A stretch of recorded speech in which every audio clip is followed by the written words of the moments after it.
There is a particular kind of quiet that lives aboard a warship holding stealth. It is not the quiet of peace. It is the quiet of held breath, every system throttled to minimum emission, heat routed through the cold loop sinks, drives reduced to station-keeping whispers, and every person on the boat doing their small part to keep 17,000 tons of armed hull from registering on anyone's passive array. After 3 weeks of it, you stop hearing the ship. You start hearing your own blood.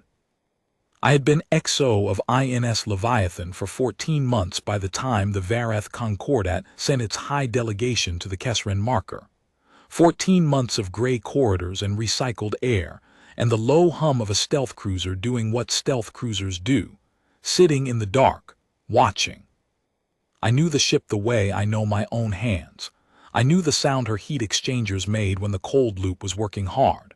I knew the particular vibration in the deck plates, a low, intermittent resonance that the engineers could not reproduce on demand and could not fully explain, that occurred when the port maneuvering array needed recalibration.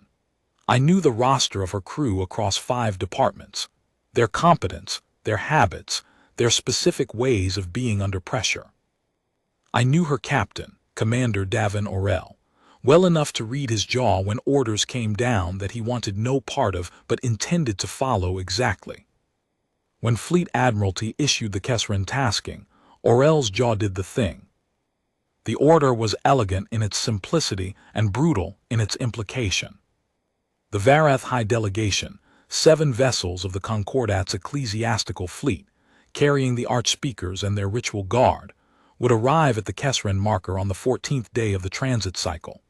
They would be met by the INS Cordova, a diplomatic frigate crewed with State Department personnel, and carrying the human negotiating team for the outer reach demarcation talks. The Cordova would make the formal hailing, exchange credentials, and open the channel for preliminary discussions. Routine first contact protocol, lights on, weapons cold, come in peace. We were not part of that encounter, not officially. The Leviathan and 16 other vessels, a mixed force of cruisers, heavy destroyers, and 2 assault carriers, would hold station in the dark 112,000 kilometers off the marker's primary beacon. Stealth configuration. Drives cold. No active emissions. We would not exist to every sensor the Varath possessed until the moment we were ordered to exist. The order for that moment, should it come, would travel in a single code phrase from the Cordova's captain to the fleet. Covenant confirmed. That was all. 2 words and 17 ships came out of the dark at once. I spent the 3 weeks of transit reading everything we had on the Varath Concordat. It was not much, and what there was had the particular quality of intelligence assembled in a hurry from indirect sources, heavily qualified, frequently internally inconsistent, and notable as much for what it could not say as for what it could. First formal contact with the Concordat had been indirect. A merchant convoy had encountered a Varath patrol vessel in the Crestfall Passage 18 months prior, exchanged signal protocols in the awkward pidgin of a common mediating frequency, and diverted without incident.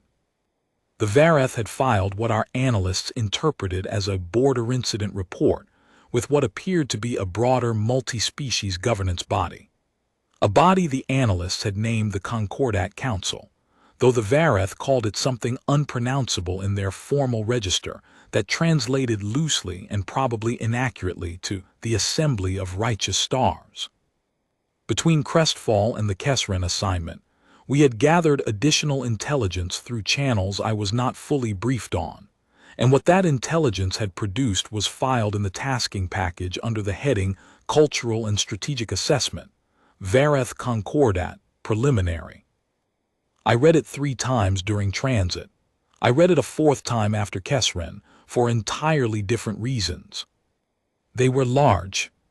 Their vessels were enormous by human standards. The smallest of the 7 diplomatic ships in the incoming delegation was nearly 3 times the length of the Leviathan, and the Leviathan was not a small ship. Their hull architecture was organic in its visual character, but hard-edged in its function. Sweeping spinal ridges along each vessel, resonance arrays positioned at intervals along the ridge lines that our acoustic intelligence said served dual roles as communication systems, and, in certain combat configurations, weapons. Their hulls did not reflect light in the conventional sense. They were surfaced in some compound that scattered incident radiation in a way that made passive ranging deeply unreliable. Not stealth, exactly, but a kind of visual ambiguity that made it genuinely difficult to assess distance and dimension from passive returns alone. They were old. The Crestfall Passage Encounter Team had estimated from drive signatures that Varath propulsion technology was 3 centuries more mature than ours, possibly 4. The analysts had flagged this carefully in their preliminary assessment, using measured language that nevertheless communicated the obvious point. A species with 3 centuries of additional propulsion development has also had 3 centuries of additional time to develop everything else that a spacefaring military power requires. The diplomatic briefings that went to the State Department team had softened the language further, and by the time the tasking reached Admiralty, the framing had drifted into a form that the mission architects apparently found useful. The Varath were old and advanced, and almost certainly unimpressed by human military capacity. A secondary power in their assessment. A species worth treating with carefully, but from a position of clear advantage. That drift in framing, I believe now, was the point of the exercise. You cannot manufacture the gap between expectation and reality. You can only wait for the expectation to solidify, and then be present when reality corrects it. Commander Aurel briefed the department heads the night before we reached our holding position. He stood at the head of the briefing table in the Leviathan's command annex, a long room with no windows, lit by the pale blue of display screens along both walls, and he spoke in the flat, careful voice he used when the subject matter troubled him, and he did not intend to let it show. I had learned to recognize that voice in the first 2 months aboard. It was his precision voice. It came out when stakes were high enough that he considered imprecision actively dangerous. The Varath Concordat has agreed to preliminary talks, he said. They agreed on the basis of an assessment of human military capacity that Admiralty and State Department believe to be significantly below the actual figure. The assessment they have is not classified, and it is not accurate. It represents what humans chose to let them see across 18 months of indirect contact. The merchant traffic, the communication protocols, the activity patterns in sectors we knew they were observing. Lieutenant Commander Felin Cho, my weapons officer, looked up from his tablet with the expression of a man connecting 2 facts he had separately been given and finding the connection uncomfortable. We sandbagged them. State Department prefers the term managed disclosure. Aurel's expression did not change. The Varath Concordat's negotiating position in the Outer Reach talks is informed by their belief that humanity is a secondary power, technologically capable but militarily limited. A species worth treating with cautiously, but from a position of clear advantage. They expect to arrive at the Kessren Marker and encounter a modest diplomatic ship crewed by people they will be prepared, in every cultural and doctrinal sense, to condescend to. He let that sit for a moment. Nobody filled the silence. They will not encounter only a modest diplomatic ship. The room remained quiet. The heat exchangers hummed in the walls. Fleet's assessment, Aurel continued, is that a Varath delegation that genuinely understands human military capacity before negotiations begin is a Varath delegation that negotiates from accuracy rather than assumption. Assumptions, in diplomatic contexts, have a tendency to produce miscalculations. Miscalculations in border disputes have a tendency to produce wars. Admiralty and State Department have concluded, and I agree with them, that the Varath knowing, really knowing, what they are sitting across a table from, is preferable to the alternative of negotiations built on a comfortable inaccuracy that eventually corrects itself under less controlled circumstances. He folded his hands on the table. So we are going to show them. Lieutenant Rain, my communications officer, had been quiet throughout. She was young for her rank, 3 years out of the academy, 26 years old, placed in the Leviathan's comms department by a personnel assignment that I suspected reflected someone at Fleet recognizing that raw capability sometimes outpaces conventional career timelines. She had a steadiness to her that I had come to rely on over 14 months, not the performed steadiness of someone concealing anxiety, but the genuine variety that comes from having thought carefully about the work and made peace with its demands. What if they read it as a threat, sir? 17 warships decloaking during what they believe is a peaceful meeting. That is why the timing matters, Orel said. The fleet comes out of dark only after the Cordova's captain has confirmed that preliminary protocol is established, that credentials have been exchanged, that the Varath are present and engaged in good faith, that the diplomatic frame is intact. At that point, the Cordova informs the delegation that the full human diplomatic context is being assembled, and that context includes the escort fleet. We are described as an escort fleet, not a combat force. We are present, we are visible, and we are not threatening. We are simply, he paused for the first time since he'd begun speaking, accurate. No one said anything to that. Department heads confirm readiness for stealth hold. He looked down the table. We go dark in 6 hours. We come out when the Cordova calls it. That was the briefing. It lasted 14 minutes in total. I have attended longer briefings on the correct protocol for filing fuel expenditure reports. In the end, we held stealth for 19 days. The transit to the Kessren Marker took 11 days. We spent the final 8 in position, holding station at 112,000 kilometers off the beacon, waiting for the Varath to arrive. 19 days in stealth configuration is not a record. It is not even close to a record for the Leviathan during the Denevar transit corridor tasking, which I am still not cleared to discuss in any detail. We held for longer. But duration is not what makes a stealth hold difficult. What makes it difficult is the weight of purposeful invisibility over an extended period, the accumulation of small disciplines, maintained without relief, day after day, by a crew that has nothing to do but maintain them and wait. Every hour of a stealth hold is a small exercise in professional discipline. The engineering team monitors the cold loop heat sinks around the clock, because heat is the primary betrayal. A warship is a machine, and machines generate heat, and heat radiates, and radiating heat in a stealth configuration is the equivalent of standing in a dark room with a lit candle and hoping no one notices.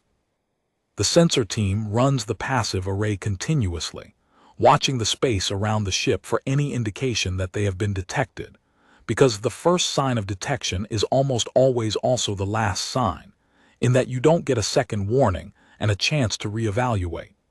The communications team monitors every frequency the Varath were known to use, listening for patterns that might indicate awareness of the fleet's presence. Everyone else runs their department, stands their watches, maintains their equipment, and waits. I have always found the waiting the hardest part. Not because I am impatient by nature, I am not, but because waiting for consequence is its own kind of work, and it is work that leaves no visible product.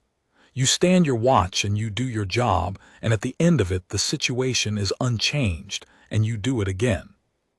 The only reward for the discipline of a stealth hold is the continuing absence of the thing you're trying to avoid, which is not a reward that feels like anything in the moment, even though it is the outcome you want. The Varath delegation arrived on schedule. Their 7 vessels were enormous even on passive sensors. We tracked them by the distortion of background radiation as they decelerated into the marker zone, the way you can sense the displacement of a large body moving through water before you can see the body itself. They were patient in their approach. They took their time with deceleration, shaping their entry arc over a period of many hours, aligning their vessels in a formal ceremonial configuration that our passive array mapped incrementally as they drew close enough to resolve. A wedge formation with the largest vessel, what our analysts call the Archspeaker's ship, the primary ecclesiastical authority of the delegation, positioned at the formation's apex, the remaining 6 vessels arranged with bilateral symmetry along the flanks. Precise. Deliberate. The formation had the quality of something practiced many times, an established protocol for formal arrival executed without visible hesitation. The Cordova was already on station, sitting in the light, running lights on, broadcasting the standard hailing protocols on every frequency the Varath were known to monitor.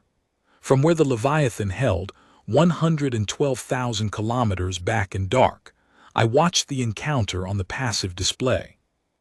The display was a waterfall of signal returns, processed by the ship's AI into a rough interpretive picture. The Cordova as a small definite return, the Varath formation as 7 large returns of varying clarity depending on their orientation relative to our array. The Varath did not rush their response to the hailing.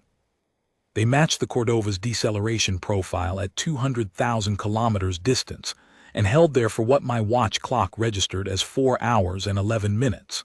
Then one of the flank vessels broke formation, a slow, deliberate repositioning that took 90 minutes to complete, and approached to within 3,000 kilometers of the Cordova. Single ship. No active targeting signature detectable on our passive array. A gesture of restraint or an act of assessment, or both simultaneously. Our intelligence analysts, working the passive feed from the secondary analysis bay, filed a note attached to the display.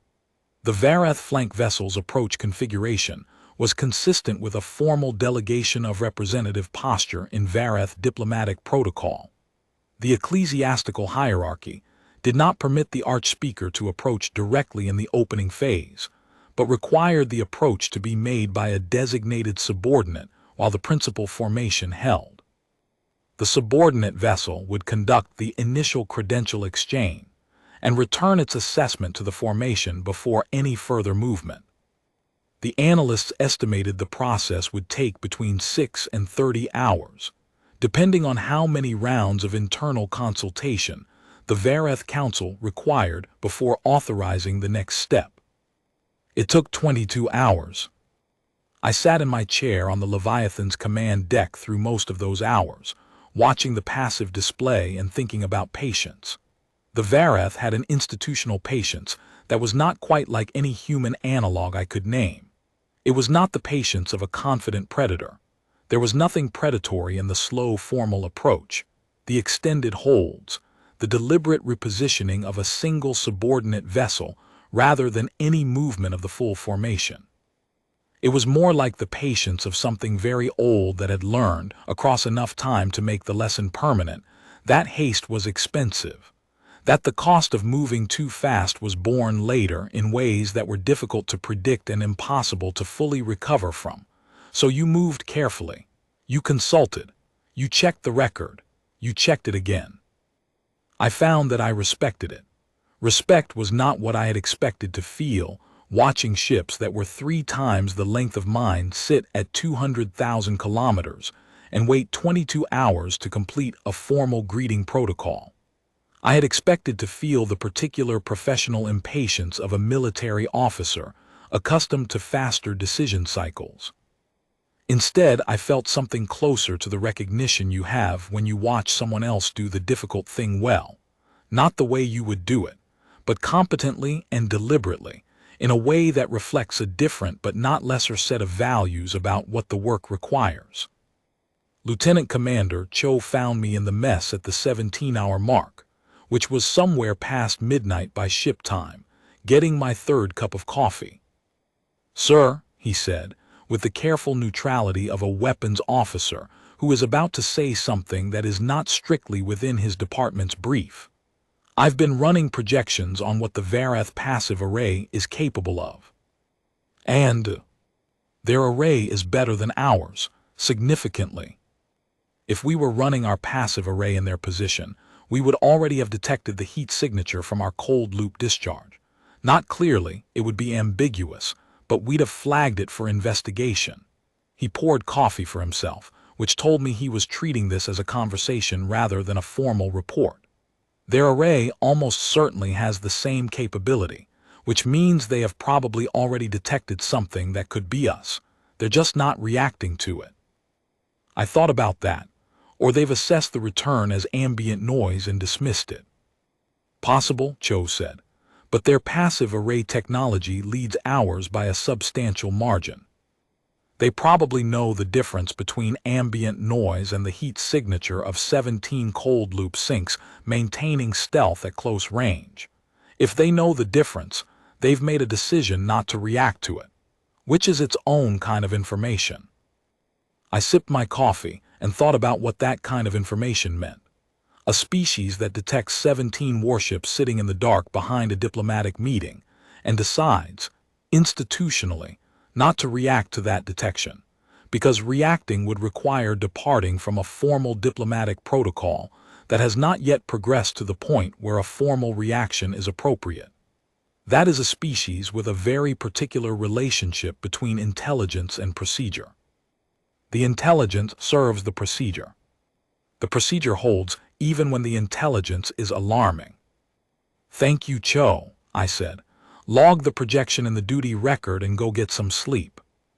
Sir, he said and went and probably did not sleep, and neither did I. On day 15 of the hold, we had a hull noise incident. It was minor, the kind of thing that happens to any ship on a long hold, and that occupies an hour of the maintenance watch's attention and produces a report that goes into the duty log and is thereafter forgotten. A section of the forward thermal cladding, starboard side, had developed a resonance harmonic in response to a slight variation in the cold loop pressure cycle. The resonance was well within the background noise profile that the stealth configuration was designed to mask. It was not a detection risk. It was, however, a noise that had not been present the day before, and in a stealth hold, noises that had not been present the day before occupy more attention than they would in any other operational context, because the operational context is one in which your continued existence depends on the ship being quiet. Senior Chief Marisol Tant, who ran the forward maintenance section, diagnosed the resonance in 40 minutes and corrected it in another 20. She filed a concise maintenance report and went back to her watch. The incident was over. What I thought about afterward was not the incident itself, but the 40 minutes between when the resonance was first flagged and when it was diagnosed, 40 minutes during which the watch crew in the affected section knew there was an anomalous sound coming from their hull and did not know what it was. I went forward during that 40 minutes and I observed those crew members working. They were not calm in the way that people are calm when there is nothing to be calm about. They were calm in the way that professionals are calm when there is something that might be significant, and they have decided not to allow the possibility of significance to interfere with their ability to address it clearly. Tant moved through her diagnosis systematically. She checked each variable in the order the diagnostic protocol required, which was not necessarily the fastest order, but was the order that guaranteed she would not miss something by going straight to the most likely explanation. She explained what she was checking, and why to the two junior technicians assisting her, not because they needed the explanation to do their jobs, but because explanation under pressure is one of the ways experienced crew transfer the steadiness that pressure requires. I watched that for a few minutes and then I went back to my station, and I thought, this is what 19 days of preparation produces, not the absence of problems, the presence of people who know how to handle them without letting the handling become the problem. On day 17, I found Aurel in the forward observation alcove at 200 ship time, a small compartment off the port corridor near the bow, rarely used during underway operations because it offered no tactical advantage, and its only feature was a reinforced viewport that looked out into whatever was outside the ship. In stealth configuration, what was outside was the dark. Aurel was sitting in one of the alcove's 2 seats looking at it. I did not interrupt him immediately. I stood in the corridor outside the open hatch for a moment, which was long enough to decide that whatever he was doing in there, He was doing it with full awareness that anyone passing by could see him, and therefore it was not private in the sense that required me to withdraw without acknowledging him. I went in and sat in the other seat. We were quiet for a while, looking at the dark through the viewport. The dark was the same in all directions. There was nothing to distinguish it from any other dark. "I've been thinking about the transmission," Orel said eventually. Not the Archspeaker's transmission that hadn't happened yet. He meant the general category of what we would transmit and how. What the fleet would look like, coming out of dark at 112,000 kilometers, and what the Varath would make of it. I keep coming back to the interval, between when they see us and when they respond. Hours, potentially. A long time to hold station, while something that should not be able to exist sits visible in your space, and waits for you to decide what it means. "We'll hold station," I said. "I know we'll hold station." He was quiet for a moment. "I keep thinking about what it looks like from their side, what the first seconds of it are like. You've just watched 17 ships appear out of nothing. Your sensors are telling you something that your assessment file told you was not possible. The two things are in front of you simultaneously, and you have to decide what's real." He paused. "That's the moment I think about." I thought about it too, in the days that followed. The moment not of the fleet resolving on Varath sensors, but of the first Varath officer whose display showed 17 returns that had not been there a moment before, and who looked at those returns and looked at the assessment file and understood in the space of seconds that the file was wrong. The Varath would not react with reflex.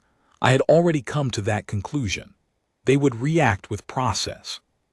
But there was a first moment before the process began, and in that first moment some individual mind had held both things at once and made the preliminary determination.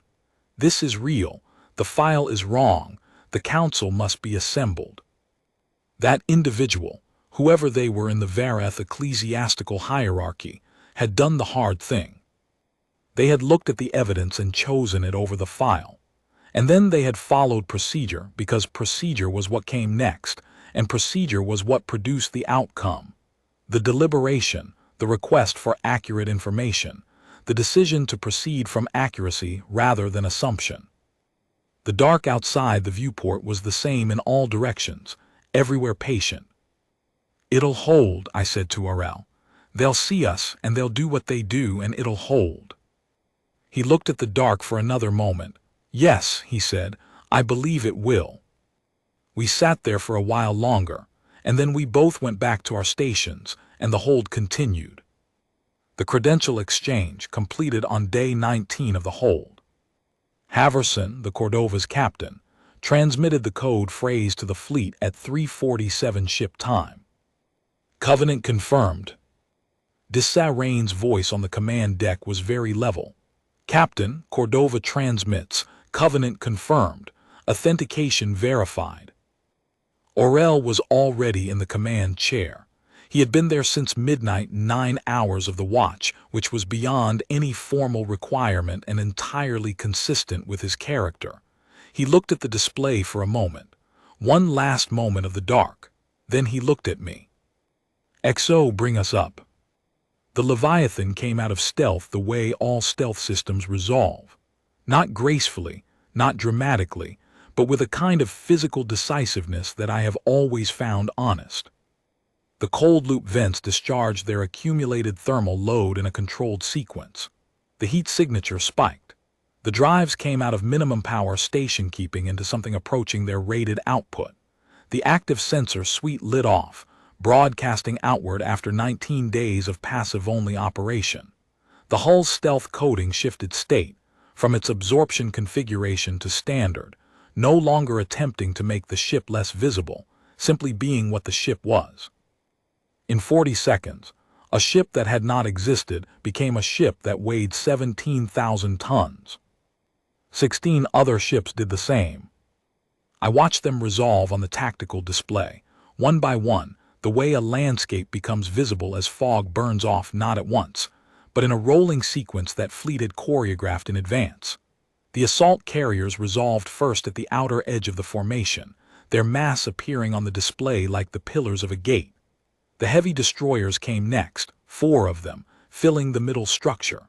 Then the cruisers, of which the Leviathan was one, taking their positions in the inner formation.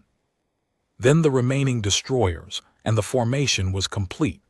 17 ships arrayed in the configuration that said, to anyone who had studied human fleet doctrine, that this was not a patrol and not a picket line and not an incidental escort. The formation achieved in 94 seconds. During those 94 seconds, every active sensor aboard 17 ships was broadcasting outward. Anyone in the Kessren zone with a passive array was now looking at a sensor return that had not existed a minute and a half before. I watched the passive relay of the Varath fleet. Their 7 ships held at 200,000 kilometers from the Cordova. No formation change. No drive output variation. No active targeting spike. No outbound communication burst that Rain's team could detect on the monitored frequencies. 7 enormous ships, sitting in the light, apparently doing nothing at all. "They see us," Orel said. It was not a question. "Confirmed, sir." Rain, from the comm station, her voice carrying the controlled steadiness she used when the situation required her to be the calmest person in the room. "Their sensor arrays are active and have reoriented toward the fleet's position. They are looking directly at us." "Good." It was a strange word for the moment. I understood what he meant by it.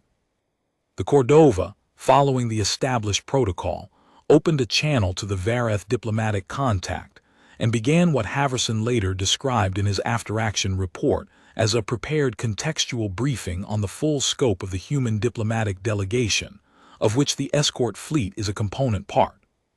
I read that report months after Kessren and spent considerable time with that sentence. A prepared contextual briefing. Haverson had been briefing the Varath diplomatic representative on what they were looking at: 17 warships that had been invisible for an unknowable period, using language designed to frame the situation as normal, as expected, as simply the full assembly of the human diplomatic context as it was. The language was accurate, in the sense that escort fleets are indeed a standard feature of human state-level diplomatic operations. It was not the framing that would naturally occur to any mind presented with the sudden materialization of significant armed force, in a space it had believed contained only a single unarmed diplomatic vessel. I was not on the Cordova's command deck. I did not hear Haverson's voice as he delivered that briefing. What I had was Rain's feed, and the passive display, and the particular silence of the Leviathan's command deck as we waited. For 2 hours and 14 minutes after the fleet resolved, the Varath did nothing that our sensors could detect. Their ships held position. The formation was unchanged. There was internal communication between their vessels. Rain's team could detect the transmission events by the characteristic electromagnetic signature of the Varath carrier frequencies, even where they could not decode the content, but none of it was directed outward. None of it showed the pattern signatures that Varath military doctrine, as our analysts understood it, associated with tactical response preparation. They were deliberating. It was the most alien thing about the entire encounter. Not their ships, not their size, not the way their hull compound scattered our ranging signals, not the strange organic curvature of their vessel architecture. It was the silence.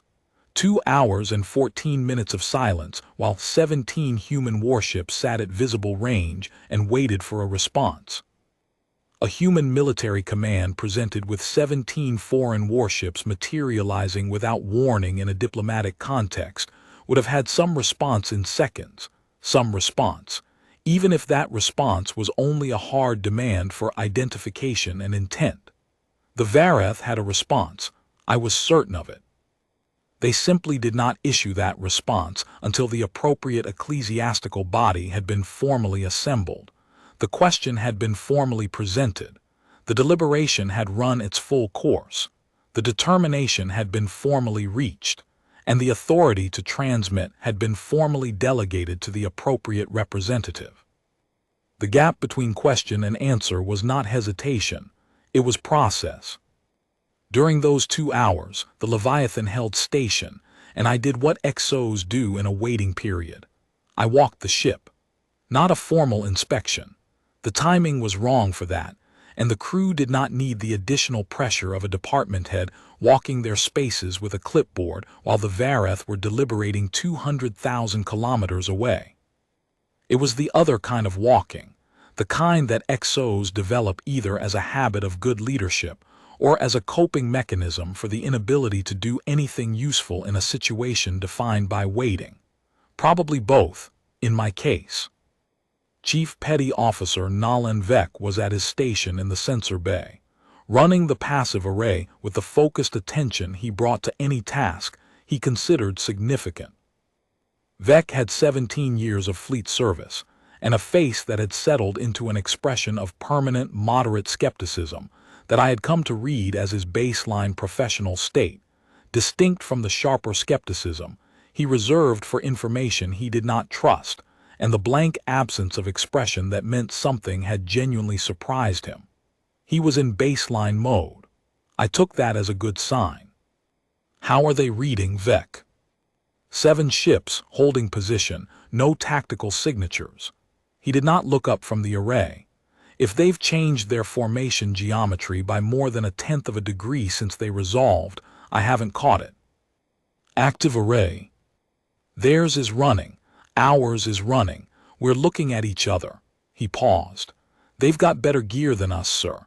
Their active returns are cleaner than they should be at this range, which means they're getting a better picture of us than we're getting of them. They're getting an accurate picture of us, I said. That's the objective. Vek glanced up at that, just for a moment. Yes, sir, he said, and went back to his array.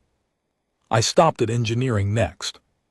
Lieutenant Commander Yaris Obend, my chief engineer, had the drives at a careful 92%, ready to push to maximum in under 30 seconds if the call came, but not pressing the envelope unnecessarily while we held station. Obend was a compact, methodical man who treated the Leviathan's reactor systems with the same careful affection some people reserve for living things, and who had, in 14 months, never once given me a reason to question the health of the ship's propulsion plant. He briefed me on the drive's status in 3 concise sentences. I told him it sounded right. He agreed. I stopped at the weapons bay last. Cho had a full crew at stations, not at combat readiness, which would have required formal authorization and a change in the tactical display status that Orel had not ordered, but at watch stations with all targeting systems preloaded and sitting cold. Cho himself was at his primary console, watching the tactical feed. He looked at me when I came in and gave me the expression of a weapons officer who wants very much for his weapons to remain entirely unused tonight. I had always trusted Cho's judgment. His judgment tonight matched mine precisely. Stay cold, I said. Understood, sir, he said and meant it. I returned to the command deck at the 1:50 mark. Orel had not moved from the command chair. Anything? I asked. Nothing outward, he said. Rain's been tracking the internal burst patterns. She thinks they've cycled through at least 3 separate formal deliberative rounds. 3 rounds in under 2 hours. Fast by their standards. She thinks the internal communication volume suggests something that could be described as urgency. He kept his eyes on the display. Not panic, urgency. There's a difference. There was. Panic meant loss of procedure. Urgency meant procedure being accelerated. The Varath were capable of moving faster through their process when the situation demanded it, which meant the situation had their full attention, which was, again, precisely the objective. At the 2-hour 14-minute mark, Rain's voice cut through the quiet of the command deck. Captain, we have an outbound transmission from the Archspeaker's vessel, directed to the Cordova. I'm running the translation now. Content. She paused. In 14 months I had rarely heard Rain pause before speaking. The pause was short, but it was real. It's a request. They're asking the Cordova if the escort fleet would be willing to transmit standard identification sequences, ship class, armament category, and crew complement. Orel looked at me. I looked at him. They want our specs, he said. Sir, Rain said carefully, they specifically used a phrase in their transmission. I'm reading the translation as approximate. The register is somewhat elevated, but the phrase is something close to, so that we may form an accurate record of what is present. They want to know exactly what they're looking at. There was silence on the command deck for a moment. It was, I thought later, and I have thought about it many times, the most revealing moment of the entire encounter. The Varath Concordat's high delegation, 2 hours and 14 minutes into their first moment of real awareness of the human fleet's existence, having spent those 2 hours in intensive internal deliberation, had responded not with a threat assessment, not with a formal demand for withdrawal, not with any of the responses that our tactical planners had modeled as possible in the weeks of preparation for this moment. They had responded with a request for accurate information. They wanted to know what they did not know. They wanted to update the file. A species that responds to a significant shock by reaching immediately for accuracy rather than by reaching for reflex. That is a species that has thought carefully, across a very long time, about the costs of being wrong. Orel transmitted his decision to the Cordova. Affirmative, the escort fleet would provide full identification sequences. Standard fleet protocols applied to armament category information, a classification level applied. Specific weapon system specifications were not included, but the category information itself was unclassified. Crew complement figures were unclassified. Ship class designations were unclassified. The identification packages would be complete and accurate within those parameters. What followed was, on its surface, entirely procedural. 16 ships transmitted identification packages in sequence, according to the order Orel established. The Leviathan transmitted last, which was the senior ship convention in human fleet operations. I watched Rain's hands on her console as she formatted the package and sent it ship class, aerial class stealth cruiser, armament category, strike capable, crew complement 412. The transmission took less than 3 seconds. 412 people, and the ship they served, the ship class and her capabilities, distilled into a 3-second package and sent across 112,000 kilometers to 7 enormous ships, whose occupants were trying to update an assessment file that had been built on incomplete information for 18 months. The Varath deliberated for another hour and 40 minutes after receiving the identification packages.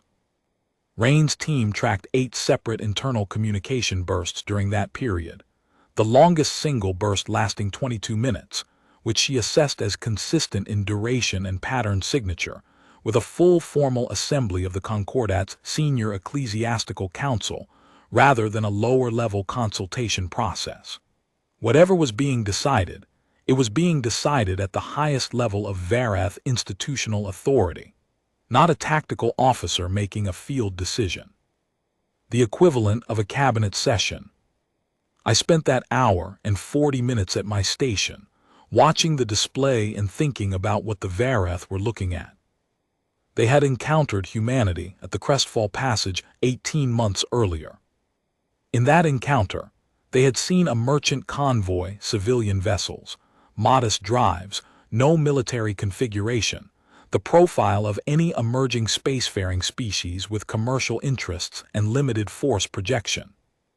In the months between Crestfall and Kessren, they had gathered additional intelligence through whatever channels were available to them, and that intelligence had reinforced the picture. A technologically capable but militarily modest species, worth treating with cautiously, but from a position of clear and stable advantage. The kind of species that sends a single diplomatic frigate to a first formal meeting and considers it appropriate. The kind of species that sends 17 warships and makes 16 of them invisible. That gap between what they had believed and what they were now demonstrably looking at was not a simple data correction. It was the kind of correction that requires you to revisit every adjacent belief. If their picture of human military capacity was wrong by this margin, what else was wrong? If humanity had chosen, deliberately and systematically, to be visible only to the degree it wished to be visible for 18 months, what did that choice imply about intent? What did it imply about the quality of Varath intelligence in general, if a secondary power could maintain that level of managed disclosure without detection? These were not comfortable questions. They were necessary ones, and a species that had survived long enough to develop drives 3 centuries more mature than ours had survived, in part, by asking necessary questions even when the answers were uncomfortable. They were doing exactly that in the hour and 40 minutes of formal council deliberation, and I respected it. At 8:14 ship time, the Archspeaker's vessel transmitted a second message to the Cordova. Rain relayed it to the command deck in real time, reading the translation as she built it. "We have completed our assessment," she read. "We note that the human delegation has chosen to present the full scope of its diplomatic context at this time. We understand this presentation. We accept it as a statement of what is, not as a statement of intent. The Assembly of Righteous Stars does not believe that accurate knowledge of the other's capacity is itself a threat. It is, rather, the precondition for any exchange that is worth the time of both parties." She paused for one breath. "We will proceed with the Outer Reach discussions as scheduled. We ask that the escort fleet remain on station and visible throughout the duration of these discussions. We do not wish to negotiate from assumption again."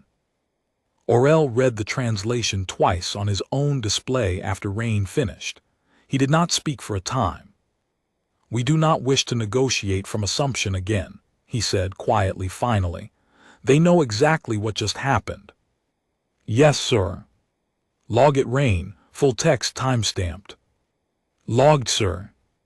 The exchange went through in 3 minutes. Haverson's acknowledgement from the Cordova was formal and brief.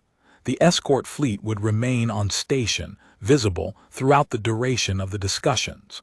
The human delegation was prepared to proceed.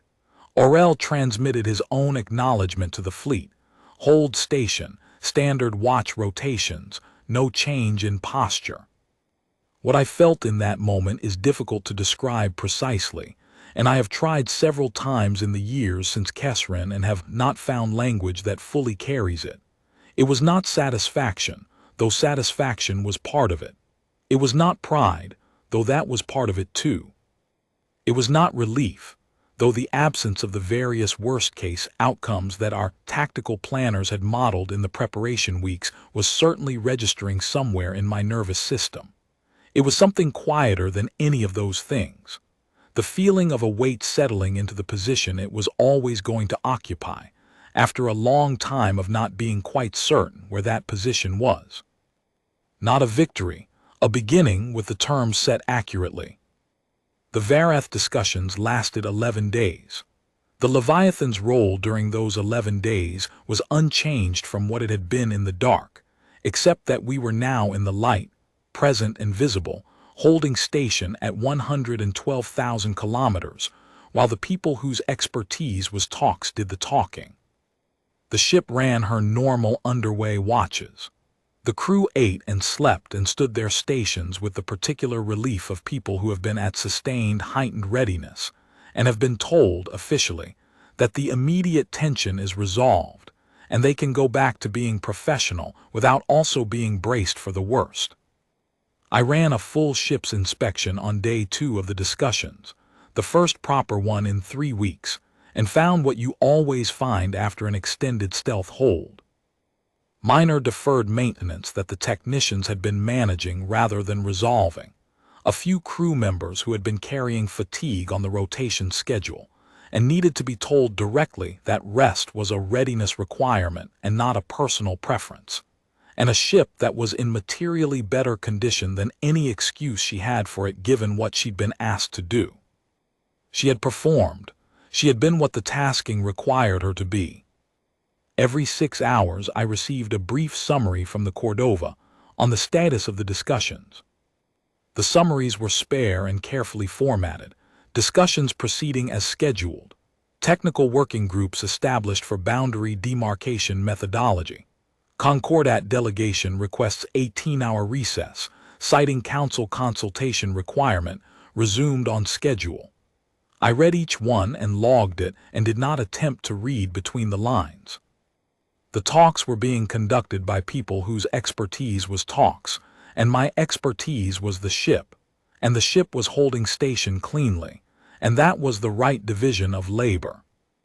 On day 7 of the discussions, one of the Varath flank vessels changed its position. It did not move toward us, and it did not move away. It repositioned laterally along the orbital plane, a slow, deliberate adjustment that took 4 hours to complete, arriving at a point that our navigation officer calculated was geometrically equidistant between its prior station and the Leviathan's position. It held that position for approximately 6 hours, making no other movement, running its active sensor array throughout. Then it returned, with the same slow deliberateness, to its original station. Rain's assessment, offered in her watch summary at the end of her shift. The flank vessel had repositioned to give its sensor array a better angle on the Leviathan specifically, not the full fleet, which it could observe adequately from its original position, but this ship, the senior ship of the formation, the one whose identification package it had received last. It had spent 6 hours getting a more thorough look. We let it look. On day 9, the Archspeaker's vessel broadcast what Rain's team identified as a formal liturgical transmission, a long, structured communication in the Varath sacred register, directed not at the Cordova and not at the fleet but outward, toward open space. It lasted 3 hours and 42 minutes. Our AI could not fully decode the content. The register was too deeply embedded in Varath ecclesiastical convention for our translation matrices to handle at the current level of the Varath language model. But the structure of it was identifiable. The pattern and duration were consistent, Rain noted in her log, with what the cultural intelligence file described as a Varath formal acknowledgement transmission.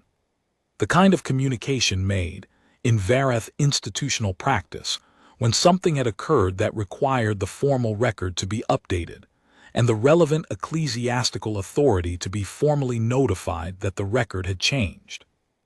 They were not announcing anything to us. They were not announcing anything to each other, at least not through this transmission. They were transmitting formally into the universe, to whatever the Varath understood the universe to be, that their understanding of something had changed. I do not claim to fully understand what that means. I do not think I have the framework to understand it fully.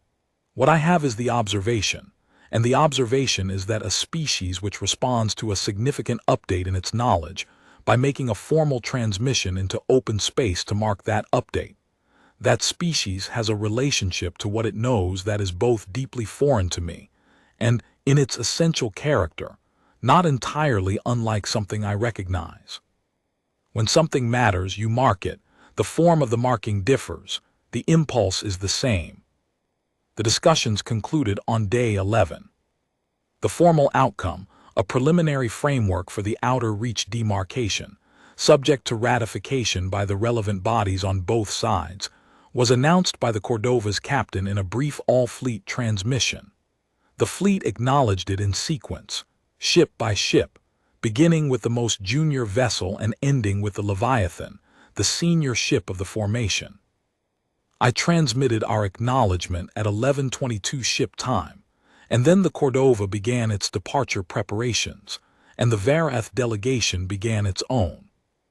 Before the Archspeaker's vessel engaged its drives for departure, it transmitted one final message, not to the Cordova, to the fleet, to us, to the human warship formation that had sat in the dark and then come into the light and held station through 11 days of discussions.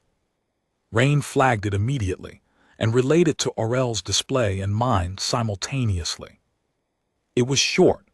I want to be careful in reproducing it here, because translation from the Varath liturgical register is always approximate, and Rain herself described her rendering as interpretive rather than precise.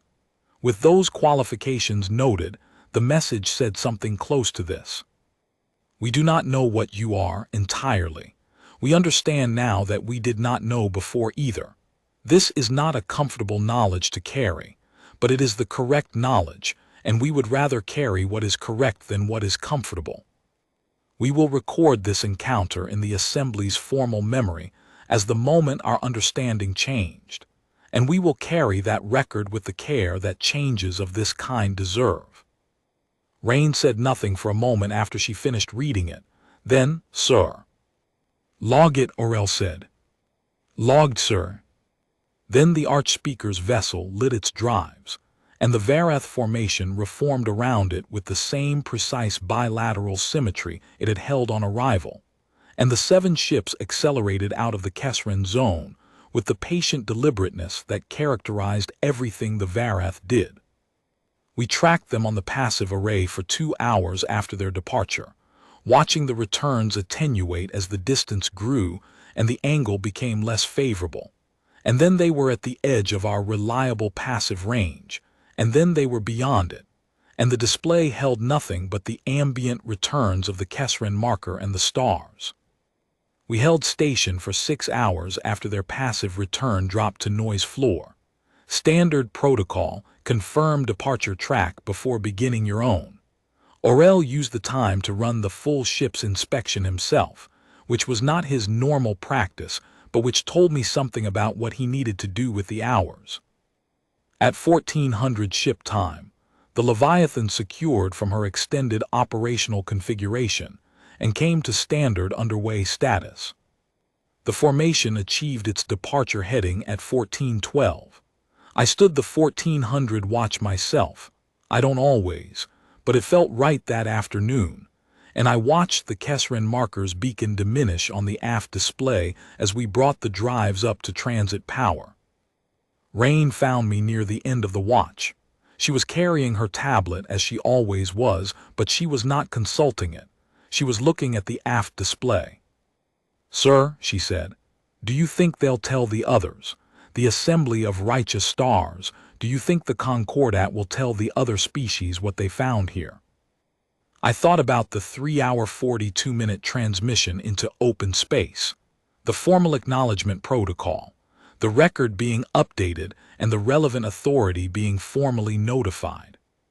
"I think," I said carefully, "that they already did." She was quiet for a moment. The marker beacon was a point of light on the aft display, growing smaller. "What do you think they said?" I looked at the display and thought about what I would say if I were the Archspeaker of the Varath Concordat, filing a formal acknowledgement transmission into the record of the Assembly of Righteous Stars.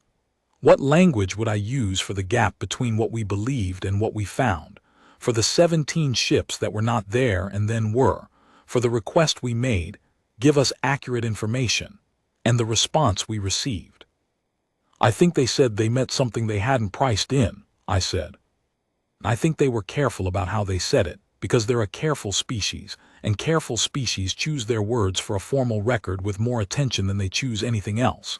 And whatever the Assembly does with that information, whatever adjustments the other species in that council make to their own assessments, they'll make them from what the Varath recorded, and the Varath will have recorded it accurately, because accuracy is what they reached for when they were shocked, and it's what they default to. I paused. Accurate is good. Accurate means the adjustments are real. She considered that. Is it enough, getting them to see us accurately? It was the right question to ask at the end of 19 days in the dark. It did not have a clean answer, and she probably knew that when she asked it, and asked it anyway because the moment deserved the question even without the clean answer. "No," I said, "accurate is a beginning. What you build from a beginning depends on everything that comes after." I watched the beacon. But a beginning built on accurate is better than a beginning built on assumption, and assumption is what was there before today. She thought about that for a while. The watch ran on. The marker beacon became indistinguishable from the stars around it, and then it was gone, and there was only the dark and the fleet moving through it, running lights on, active sensors broadcasting, no longer any need to be anything other than what we were. I had walked into the Kessren tasking thinking primarily about the Varath, their age, their patience, the size of their ships, the careful procedural architecture of their deliberative institutions, the 2-hour gaps between question and answer. I walked out of it thinking about the gap, not their response times, the gap between what they had believed and what was now true. The Varath Concordat had arrived at the Kessren Marker with an assessment file on humanity. They had left with a different one. That change, that specific correction from an inaccurate file to an accurate one, was not a defeat and not a victory and not, in the way history books typically mean the term, a first contact. It was something more specific. It was the moment a relationship that had been built on incomplete information corrected itself, in controlled circumstances, with both parties present and no one being forced to choose between their pride and their honesty. Those corrections are the hardest ones to manage.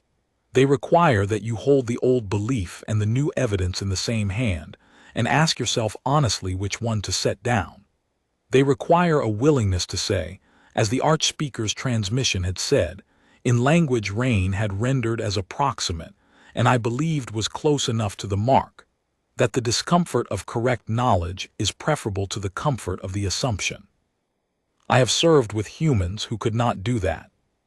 I have served under commands that chose the assumption because it was convenient, and the accuracy was complicated.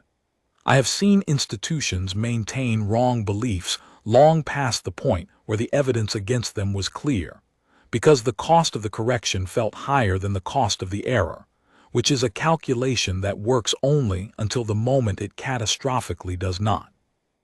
The Varath Concordat, 3 or 4 centuries more advanced than us in drive technology, operating vessels 3 times the length of the Leviathan, governed by an ecclesiastical council that required full formal assembly before it could answer a hailing protocol. The Varath had held their formation, completed their deliberation, and said, "We would rather carry what is correct." And then they had asked us to stay visible, not to depart, not to resume our prior invisibility, not to restore the diplomatic fiction that it had only ever been a modest frigate and a modest mission. They had asked us to remain present and known for the duration of the discussions, because they did not wish to negotiate from assumption again. That is a remarkable thing to ask. It is not the ask of a species that is afraid of what it has seen. It is the ask of a species that has decided, after the shock and the deliberation and the formal acknowledgement transmission into the record of their assembly, that accurate is better, and that they would rather deal with the discomfort of accurate than return to the convenience of the wrong file. I thought about what it means to share space with minds that make that choice.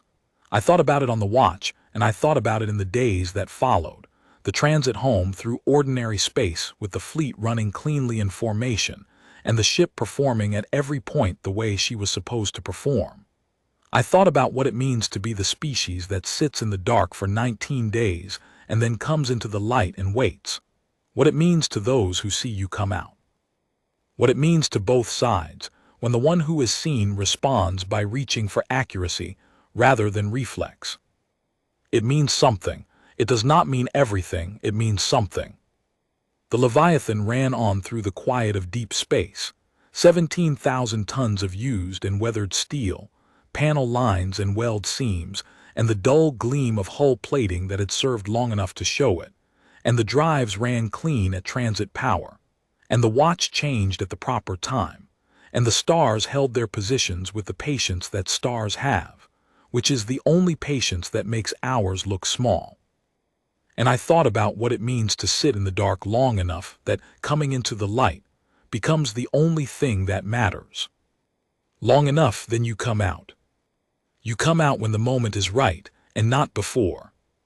The whole of the operation, every principle from Admiralty's initial tasking down to the watch discipline of the Censor Bay crew through 19 days of stealth hold, reduced to one sentence. You come out when the moment is right. We came out, the moment was right. That was what we had to work with, and it was enough.